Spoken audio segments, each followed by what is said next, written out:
Yeah. That's goes with all the sports designs. I always loved the NBA logo and the Major League Baseball logo because they copy each other and they have the same red, white, and blue imagery, and yet they're separated by the image, the silhouette of the player. Anyway, sorry, I can nerd out about this all night, but we're not going to do that. So let's move on to the City of Lacey. So Goal 3A of the 2022 Communications Plan, as Shan mentioned, is to put together a branding guide for the city. And a big part of the brand guide is guidance on an agency's logo. So when we started putting together this branding guidance, we realized that there are some issues that we have with the logo. And it started by trying to figure out what exactly is the official logo of the city. We weren't really sure.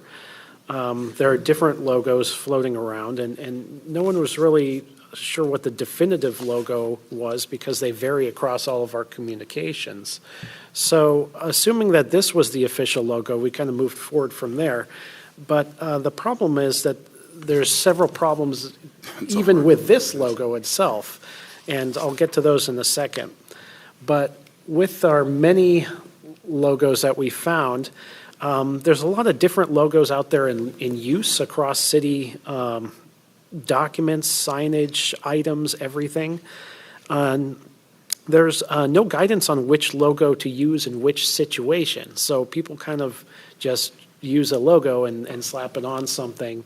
And then from there, a logo could get copied, and that leads to this emergence of different versions of logos with different colors and other elements that are just kind of slightly off.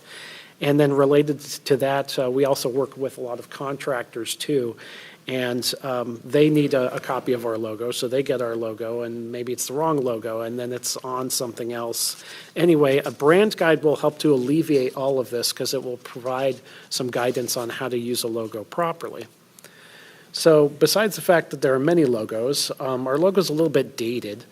The colors and style are really reminiscent of a logo that was designed in the 1980s. And while the elements have kind of a timeless appeal, everybody loves the 80s, but items from the 80s don't really present very well today in a lot of cases. So as a logo guy, I can tell you that washed out colors, like in our logo, are kind of known for that time. And also we have those horizontal lines behind the mountain there. That's a very 1980s look. Mm-hmm. It is very Tron, yeah, I agree. The Max Headroom, yeah. But, you could do a simple Google search for 1980s graphics, and you can come up with things that are similar to our logo. So another problem with the logo is that it doesn't really lend itself to all purposes that we would need very easily. And if you use the logo and make the white part transparent, then when it's displayed on some backgrounds, it doesn't read very well. And you can see that by the second picture there that has the logo and it's semi-transparent, and it actually does say Lacey there, but you can't really see that very well. So you have to put a white background behind it, which leads to kind of the first picture there, which is the awkward box behind the logo.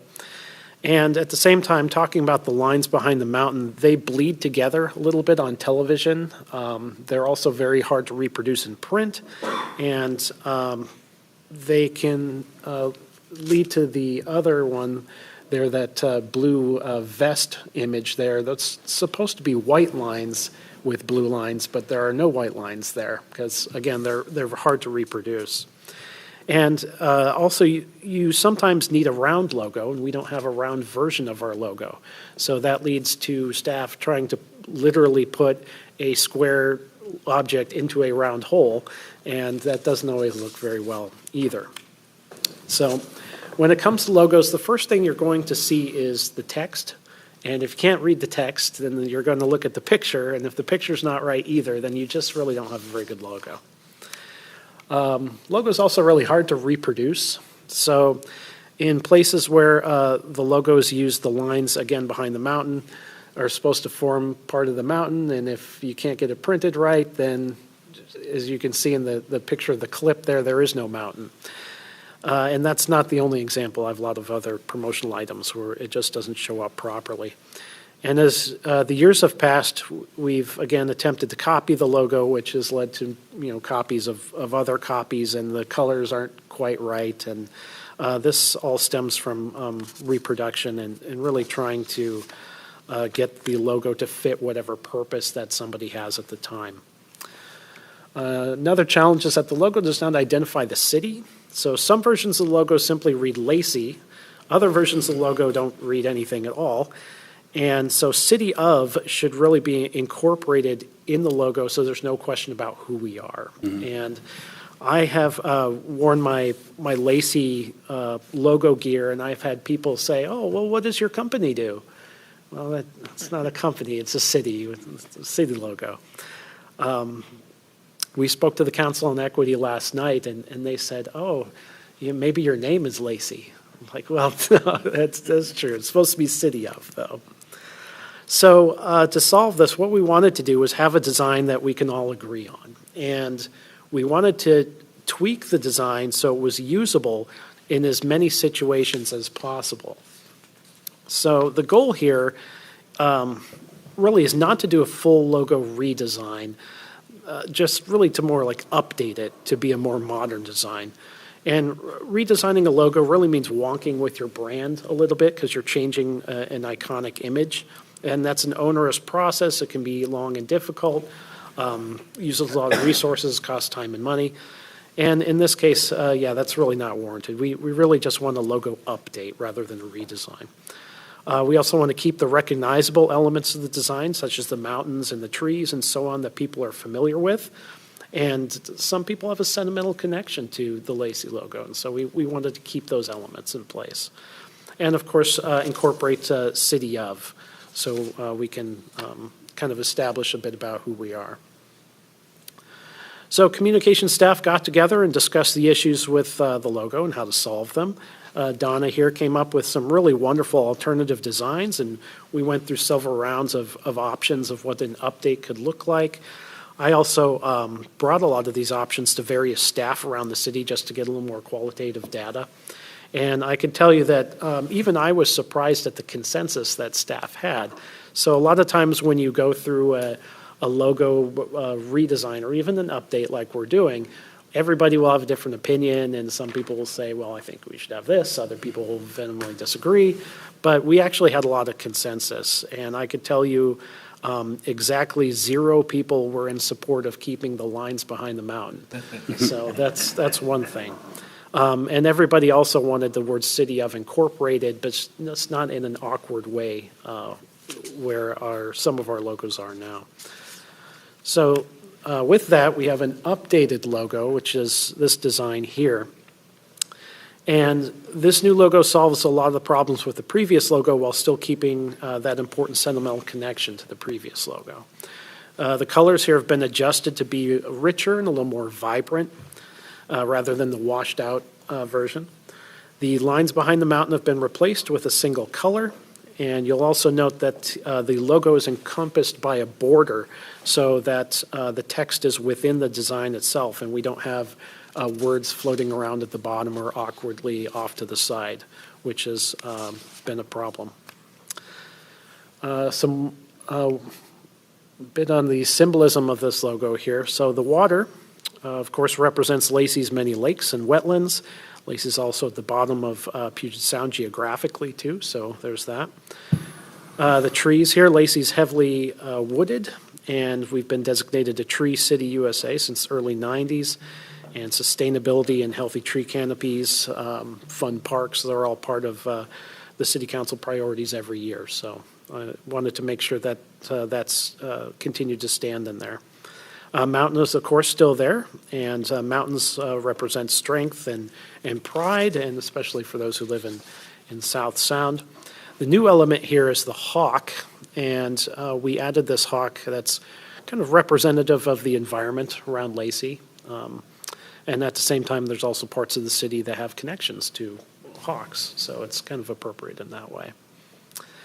And the one part I'll also add in there is the font type used in the Lacey logo is Adobe Garamond Pro. It's really not a unique font.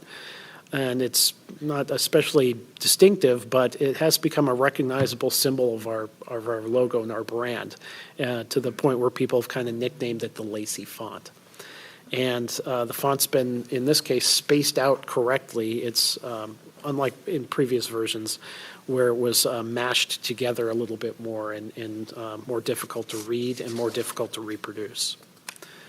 So with that symbolism also, I should say that a hawk flying in front of the mountain appears on the patch for the Lacey Police Department too. So that's one connection that we didn't have before, and this new logo has that connection.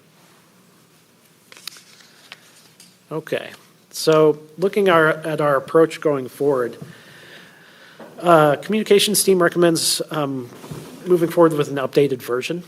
And the version will be the official logo of the city and will be the centerpiece of this new branding guide that we're developing.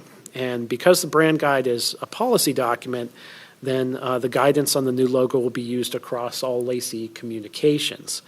And once that brand guide, including the new logo, is finalized, it'll be used to update a number of different Lacey documents and templates, including letterheads, press releases, business cards, stuff like that. We'll, of course, get a standard PowerPoint presentation, reports and other documents. And it'll also be used to update some of our other visuals, including our website and Lacey 77, the TV channel, and some signage in other places. So by then, again, having a singular logo across all communications, you have this unified look where all communications that come from the city look the same. So the people that are receiving those communications know that they are receiving something officially from the city. There's no more variable logos and other things out there. Now, with that replacement process, there are a number of places where the logo exists, and we'll do our best to find those places and make updates as appropriate. But one important note is that the city will not be seeking to replace the logo across all uses immediately right away. So replacing the logo everywhere is costly, and it's very time prohibitive and difficult since there's a lot of older logos in many places. So we're not going to be going out and replacing logos on existing trucks or public signs or other things like that. Instead, these items will be replaced as they age out naturally, and so therefore gradually the old logo will be replaced with a newer version of the logo. Would we do the same thing as far as printed material, that kind of thing? We can do it as we use, rather than replacing everyone's business cards and all the letterhead and everything. You're going to do it as we use, go through the stuff kind of thing? Yeah, so most letterhead is print on demand right now anyway, so that's an easy one to fix. We're actually going through a business card update that is a little bit on hold just so we can finish this. So we're right at the perfect time to make that switch. Excuse me. Let's see, where are we here? So one thing I'd like to note on here is that the city does not have any policies or ordinances in place to protect our logo or our city seal. And that is typical of other cities to have some type of ordinance like that in place. So I've been working with legal to craft an ordinance that would do that, and the council here will be seeing that ordinance shortly here in the future. We also need to re-up our trademark as well. We did have a trademark on the city logo before, and I've been working with legal on that too. So next steps. Again, the chosen logo will be the official logo of the city and will be the centerpiece of this branding guide. And so branding guide, again, policy document on how our logo is used across all city communications. So what we would like to do is move forward with this updated version of the logo. That's our recommended option. Second option is to develop a different logo that's different than the one presented here and proceed with those same plans for updating documents and everything else. And final option is to choose instead one of the existing logos that we have and designate that as the official logo of the city and move forward with plans in place. I'll pause right here. I'm just going to give an update on our process with our branding guide, but I'll pause for questions if council has any. Can you go back to the logo real quick? Yes, well, I guess we can use that one. So I think looks great. I like the addition of the hawk. I think that does tie in with our police department a little bit more. Let's go back to the. Yeah, and this is actually going to make my point better. If you can you go to the police department? Yeah. Yeah. Yeah, that's great. So one thing I've noticed with our Lacey logo, and I mostly use it while I'm talking to people, other elected officials, and it's mostly away from the city of Lacey, obviously. And the one thing that I run into is, of course, the city of, but it's not necessarily that. It's they don't know where Lacey is associated with. And so if I would make one recommendation, what I would actually do is move Lacey over and put Lacey, Wa, because that then the Wa identifies Lacey as a city, and so you don't have to say city of if you put Lacey, Wa, right? It applies that's the city of Lacey, and so then you're identified of where we are. Because, like, if you look on our challenge coins, it says city of, well, it doesn't, where's Lacey, like,